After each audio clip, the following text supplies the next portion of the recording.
before we get to our stats and everything, let's just go around the room and give like our initial thoughts to game two. We'll give our esteemed guest the floor first.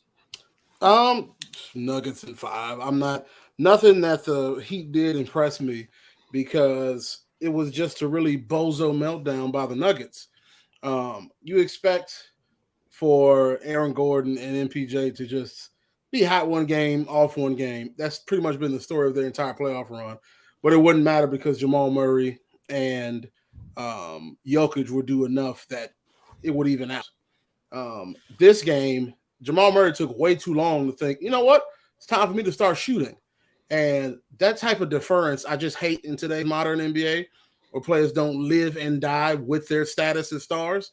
Like Jamal Murray became a star, and I say with air quotes, became a star during the bubble, and he showed how good he is, and he's done it throughout the playoffs. But that deference, like if you get on a cold streak, nigga, keep shooting.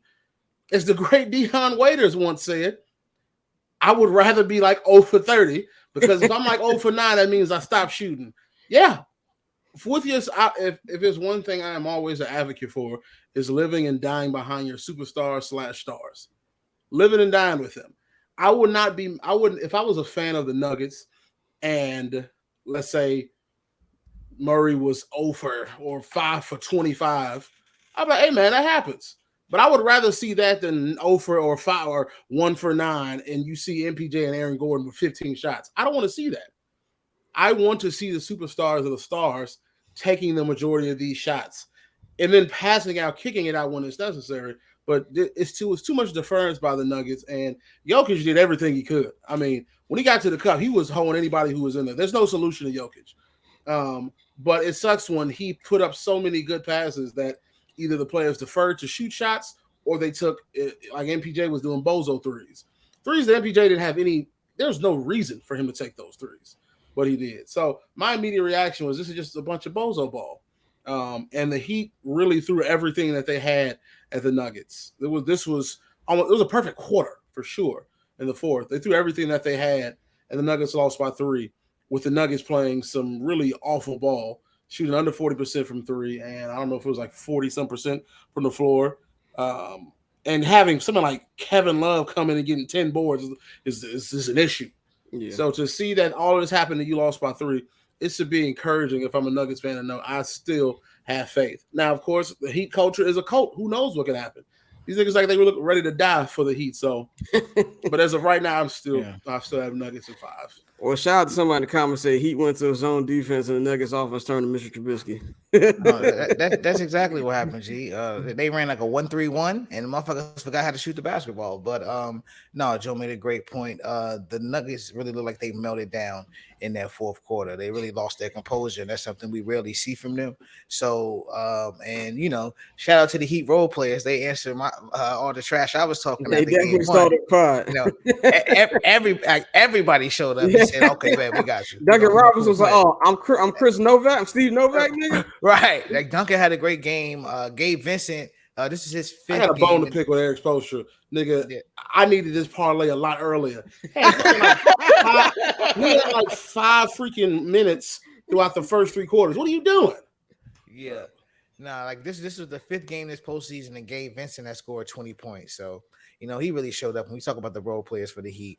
But another thing we talked about after the first pregame show, Kevin Love. We put Kevin Love in the starting lineup. Kevin Love had some good spurts out there and sparked a couple runs for the Heat. But we really saw them battle, and that's something that we said we're going to see from them throughout the playoffs. And so, like you said, I'm still going Nuggets in 5 because if I'm the Nuggets, like you said, I completely melted down. They got all of their role players for the most part to show up. Bam Adebayo played well, saying whether it was, being a facilitator, setting shit up, or just flat out getting buckets today. But with all of that said, you lost by 3 points. So, I'm if I'm Denver, I'm not worried, but at the same time, you got to get more from your role player. Like you said, Michael Porter Jr. 1 for 6 from 3. You can't have that. KCP, he fouled 2 3-point shooters. That's 6 easy points he gave up. Like simple shit that Denver normally doesn't do. We haven't seen them do. This is their first loss at home in the postseason. So, this is the first time we really seen them melt down like that in the fourth. But like you said, shout out to the Heat. They really took that game.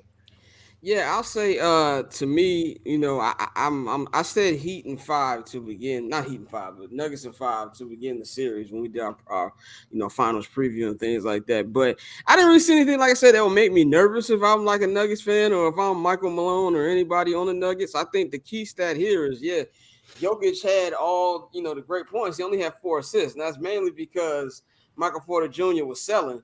And I don't know what the fuck he was doing. They were just terrible three. KCP had one. KCP went back to his Contavious Caldwell parole days, like before LeBron got there and shit.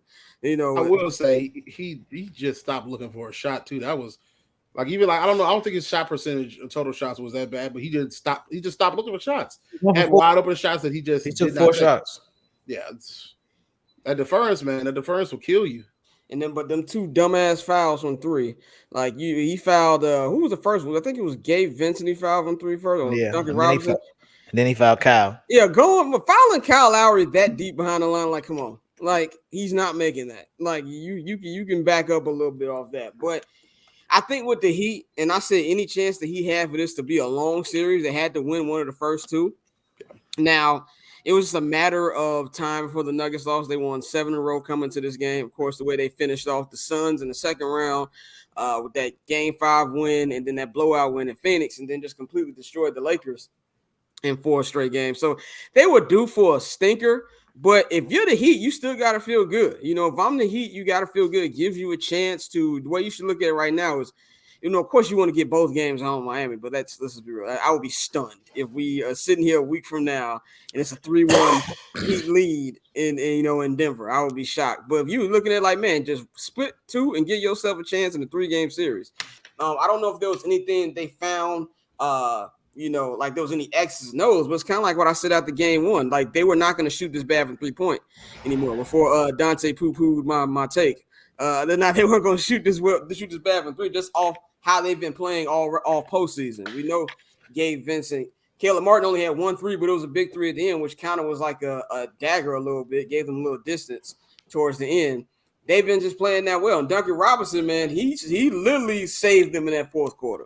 Yeah. Because they were playing around and he started hitting threes. And that game was, I feel like, not just for me, but everybody watching, even though it was close for really all of the second half, like, heading into halftime, it was only a 6-point game, but I feel like nobody watching was like, Denver will find a way just because how quickly they tore down that 11-point lead. But they were able to stay around, keep hitting their threes. The only complaint I have, if they want to win this series, and I feel like we said this after game 1, Jimmy got to get more aggressive. Like, I understand he made some big baskets toward the end, but nigga, shoot something. Like, he just don't even try to shoot as much as he probably needs to be doing.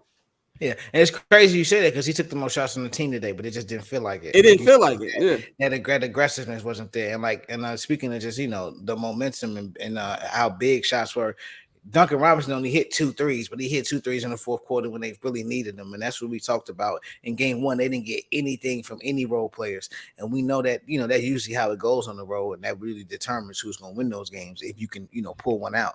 So for the Heat, you took care of business, you got the splits you needed, and now you're going back to South Beach. We know home court ain't really a thing in Miami, but you have an opportunity to go up 2-1.